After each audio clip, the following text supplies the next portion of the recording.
لوگوں، اپنے پروردگار کی عبادت کرو جس نے تم کو اور تم سے پہلے لوگوں کو پیدا کیا تاکہ تم اس کے عذاب سے بچو، جس نے تمہارے لیے زمین کو بچھونا اور آسمان کو چھت بنایا اور آسمان سے میوے برسا کر تمہارے کھانے کے لیے انواع و اقسام کے میوے پیدا کیے۔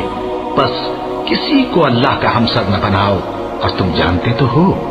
اور اگر تم کو اس کتاب میں جو ہم نے اپنے بندے پر نازل فرمائی ہے کچھ شک ہو تو اسی طرح کی ایک صورت تم بھی بنا لاؤ، اور اللہ کے سوا جو تمہارے مددگار ہوں ان کو بھی بنا لو اگر تم سچے ہو۔ پھر اگر ایسا نہ کر سکو اور ہرگز نہیں کر سکو گے تو اس آگ سے ڈرو جس کا ایندھن آدمی اور پتھر ہوں گے اور جو کافروں کے لیے تیار کی گئی ہے۔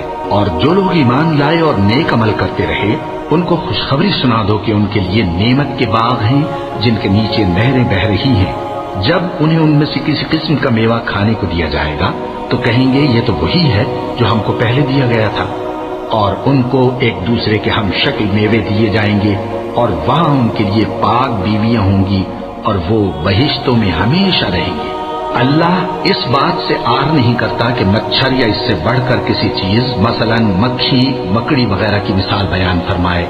اب جو مومن ہیں وہ یقین کرتے ہیں کہ وہ ان کے پروردگار کی طرف سے سچ ہے، اور جو کافر ہیں وہ کہتے ہیں کہ اس مثال سے اللہ کی مراد ہی کیا ہے۔ اس سے اللہ بہتوں کو گمراہ کرتا ہے اور بہتوں کو ہدایت بخشتا ہے، اور گمراہ بھی کرتا ہے تو نافرمانوں ہی کو، جو اللہ کے اقرار کو مضبوط کرنے کے بعد توڑ دیتے ہیں، اور جس چیز یعنی رشتہ قرابت کے جوڑے رکھنے کا اللہ نے حکم دیا ہے اس کو قطع کیے ڈالتے ہیں اور زمین میں خرابی کرتے ہیں۔ یہی لوگ نقصان اٹھانے والے ہیں۔ کافروں، تم اللہ سے کیوں کر منکر ہو سکتے ہو؟ جس حال میں کہ تم بے جان تھے تو اس نے تم کو جان بخشی، پھر وہی تم کو مارتا ہے، پھر وہی تم کو زندہ کرے گا، پھر تم اسی کی طرف لوٹائے جاؤ گے۔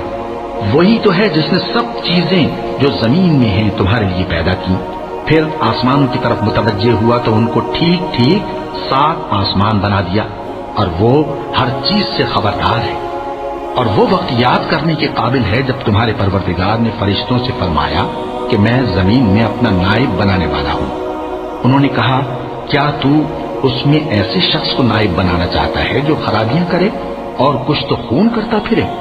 اور ہم تیری تعریف کے ساتھ تسبیح و تقدیس کرتے رہتے ہیں۔ فرمایا میں وہ باتیں جانتا ہوں جو تم نہیں جانتے۔